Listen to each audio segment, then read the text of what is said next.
हा सदावर्त्याचा गुन्ह्या आंतरवलीच्या जवळ जाऊन परत एकदा भुंकला. त्यानं मराठ्यांना तिथून ललकारायची भाषा केलेली आहे.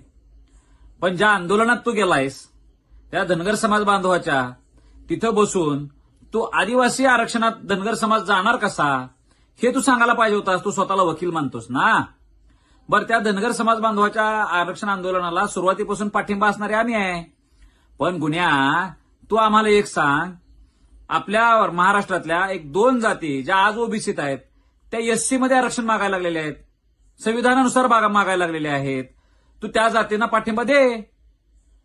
एससी आरक्षणामध्ये आमचे काही न्हावी समाज असेल आणि आणखी अजून एक जात आहे ती एससी आरक्षणात मागतायत, दलितांच्या आरक्षणात मागायला लागलेले आहेत. त्याला तू पाठिंबा देणार आहेस का?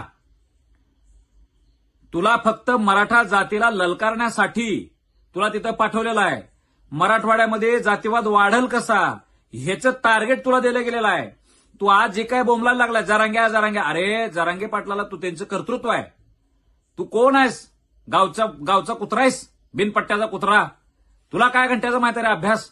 संविधान आणि संविधानाचं असं कुठलं कलम ना आम्हाला मराठ्यांना ओबीसीतलं आरक्षण द्यायला नको म्हणते? संविधानातलं असलं कुठलं कलम आहे ज्या कलमानुसार 50%च्या आत मराठी पात्रच नाहीत असं सांगतेत?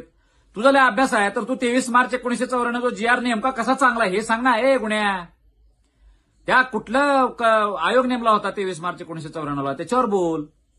मराठी पात्रच नाही म्हणून झालेला जुन्या केस तू सांगतोस. 50%च्या वरचं आरक्षण आमच्या जुन्या लोकांनी स्वीकारलं म्हणून तुझ्यासारख्याचं फावली. आज तू आमच्यावर तू मुळावर मुतालायस काय? ए गुन्ह्या, आज 50%च्या आतल्या आरक्षणाची मागणी आम्ही करतोय, लक्षात ठेव. तुझ्यासारखे असे 50 कुत्रे जरी आले ना तर त्या आरक्षणाची मागणी आम्हाला असंविधानिक आहे असं कोणी म्हणू शकणार नाही. धनगर समाज आदिवासी चाललाय, तो दुसऱ्याचा हक्क घेतोय. असं असताना तुला हक्क घेतोय असं वाटत नाही आणि मराठीच तू ओबीसी झाल्यावर हक्क घेणार आहे. हो रे, दोन डबल ढोलकी वागू नको. तू आज उघडा पडलायस, लक्षात ठेव. आणि तुला जर अभ्यासच असेल ना तर तू त्या अभ्यासावर बोल. राज्य मागासवर्ग आयोग कायदा 2005च्या कलम 9 आणि कलम 11 संदर्भात बोल.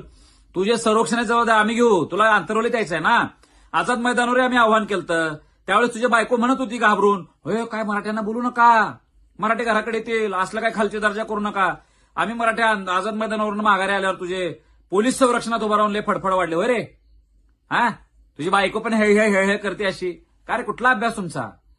हा कुठला सिलेक्टिव्ह अप्रोच तुमचा? आज तुला आंतरवलीत पण यायचंय का नाही? तू आंतरवलीत ये, मराठ्यांच्या सोबत चर्चेला बस. आंतरवलीतल्या सुद्धा संरक्षणाची जबाबदारी आम्ही घेतो, मराठे घेणार. तुला कुणीही हात लावणार नाही. तुला जे काही संरक्षण घ्यायचं काहीच संरक्षण कुणी द्यायचं नाही. पण तू संविधानावर बोल, संविधानाच्या कलमांवर बोल, मराठ्यांच्या संदर्भातल्या असलेल्या केसेसवर बोल. आम्ही 50%च्या आत कसं होत नाही ते तू सांग, आम्ही सांगू कसं आरक्षण मिळते. मग सदावर्तीने त्याची फडफड बंद करावी. म्हणून जरांगे पाटलांच्या बाबतीत बोलत असताना त्यानं चांगल्या भूमिकेत बोलावं. मी एका टीव्ही चॅनलवर मी तुला झापलेला होता. जरांगे पाटलाच्या बाबतीत बोलताना तू नीट बोल, भाषा तुझी नीट ठेव. आणि तुला जिथं यायचं आहे चर्चेला तिथं आमच्यासारखी लोक तयार आहेत. चॅलेंज आहे तुला माझं.